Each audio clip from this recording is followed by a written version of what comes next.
Today I am going to tell something about radioimmune assay. It is also known as, in short form, RIA.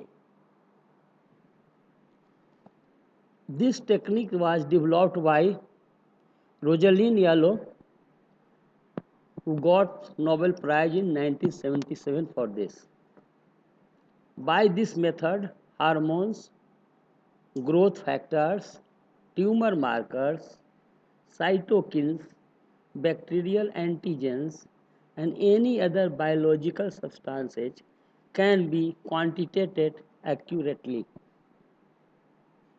The specificity of antibodies against antigen and sensitivity of radioactivity are combined in this method. Suppose blood level of thyroxine, that is T4, is to be assayed by this method. Here T4 is the antigen, that is Ag. In this case, T4 is made to react with a specific antibody, that is AB. The method and the principle. A constant amount of isotope leveled hormone, mind it, isotope leveled hormone, in this case T4, a constant amount of antibody and variable quantities of unleveled hormone, that is the sample and the standard, are taken in different tubes. So three things are kept together in different tubes. Suppose in the tube A, the level hormone molecules are combined with the antibody molecules. On centrifugation of the tube, there is no radioactivity in the supernatant, as all the hormone combines with the antibody. So, in the supernatant, there is no radioactivity. In the tube B, equal quantity of unleveled hormone, that may be sample or standard, is added. Means all the three things are added: leveled T4, corresponding antibody, and the sample containing T4, which is to be estimated. Here in this tube, B tube, leveled and unleveled antigen molecules compete for the antibody. Now there is a competition between leveled antigen and non-leveled antigen that is present in sample. Thus, half of radioactivity is in the supernatant and half in the precipitate. That means due to competition, joins half of the unleveled antigen, that is T4, joins with the antibody and half does not. So after centrifugation, the supernatant contains half radioactivity and the precipitate contains half radioactivity. The displacement of the leveled antigen,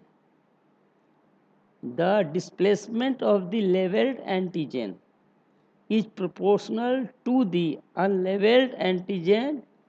In this is the principle.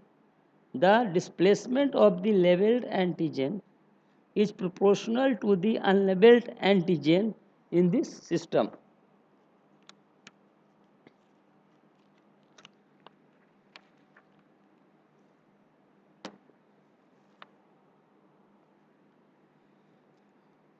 Now, a series of test tubes are taken in which constant quantity of antibody, constant quantity of leveled antigen, and different but known quantities of unleveled antigen, that is standard or sample, are taken. After a few hours of incubation, a precipitating agent is added. Antigen antibody complex being of high molecular weight is precipitated.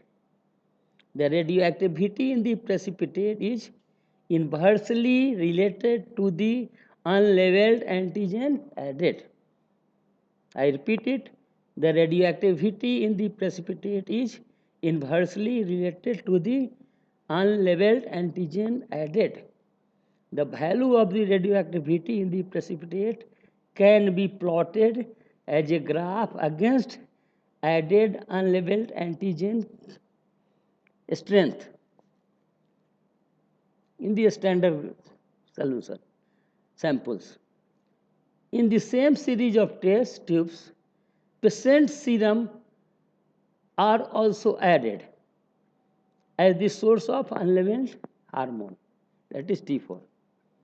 The radioactivity in the precipitate is counted by Giger-Muller counter is seen, and with the standard graph, value of hormone in the unknown sample is known.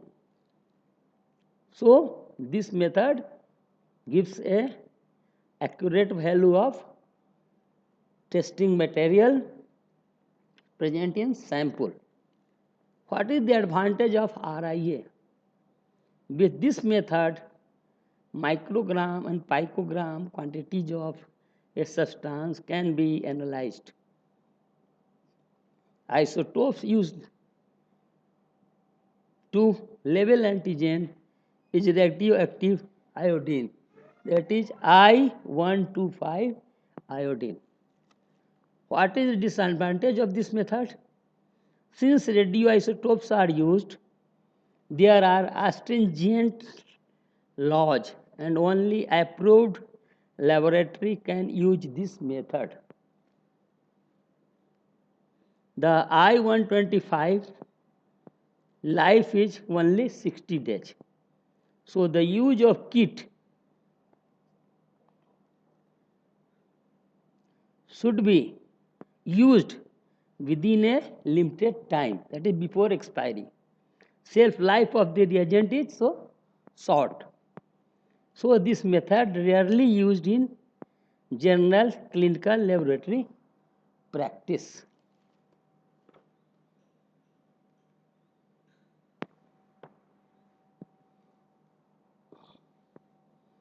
अब अगला 10 minute में दूसरा दे देंगे.